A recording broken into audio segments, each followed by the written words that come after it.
Bonjour à vous, et aujourd'hui j'aimerais bien vous parler de l'esprit d'équipe. Alors tout d'abord, c'est quoi l'esprit d'équipe? Essayons de le définir. Eh bien moi je dirais c'est le douzième homme qui est sur le terrain, mais en fait qui n'y est pas. Dans une équipe de foot, il y a 11 joueurs, et quand les joueurs s'entendent bien, eh bien qu'est-ce qui se passe? Leur productivité, le nombre de passes qu'ils font, le fait de marquer des buts et l'énergie qu'il y a sur le terrain est décuplé quand un esprit d'équipe se crée. L'efficacité donc d'une équipe est beaucoup plus importante.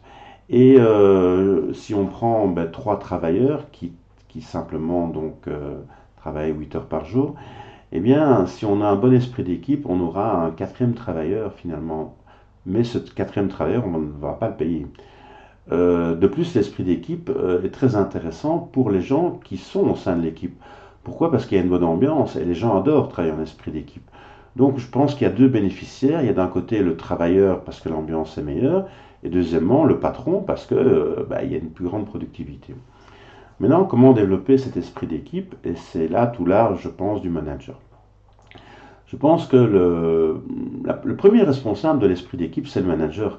C'est pas de dire oui, j'ai hérité d'une mauvaise équipe et je ne sais rien y faire. Non, non, pas du tout. La première des choses à faire, eh bien, c'est tout simplement de manger ensemble. Et l'occasion, lors d'un anniversaire, par exemple, d'apporter un morceau de tarte et de dire tout simplement, mais voilà, c'est l'anniversaire d'un tel, et aujourd'hui, on apporte une tarte et on mange tous ensemble, donc on arrête de travailler 10 minutes. Le fait de se retrouver ensemble autour d'un café et d'un morceau de tarte, c'est très très important, parce que ça va créer une certaine fusion. Deuxièmement, l'esprit d'équipe, on va la créer par l'interaction entre les gens. C'est-à-dire que quand on a trois travailleurs, on peut leur demander un travail individuel. Mais on peut aussi leur demander de travailler par binôme. Et donc, le travailleur A et B vont devoir faire une tâche et vont devoir absolument s'entendre pour réaliser cette tâche. Je prends un exemple très concret. J'ai un rapport à faire, donc après une réunion, et j'ai un collaborateur qui sait très bien écrire sans faute, et l'autre, eh bien, sait très bien rédiger un contenu.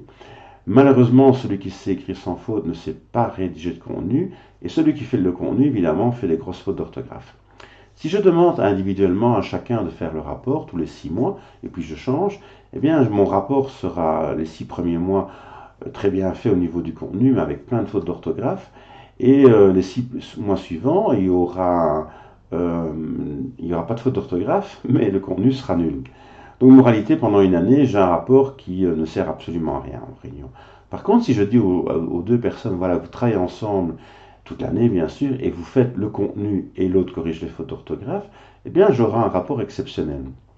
Donc, en plus, je vais pouvoir dire aux gens, mais c'est magnifique le travail que vous avez fait parce qu'il est exceptionnel et c'est la réalité. Plutôt que pendant un an me bagarrer avec les gens en leur disant tu fais tout le temps des fautes et toi tout le temps le contenu est mauvais. Donc l'esprit d'équipe, c'est vraiment de donner des missions aux gens où il y a une interaction qui doit se créer. Pour moi, c'est vraiment ça le rôle du manager. Et de renforcer justement cette productivité grâce aux talents, même aux compétences, et de renforcer ses talents et ses compétences. Voilà, je vous remercie pour ces brefs moments de management et à bientôt pour la prochaine leçon.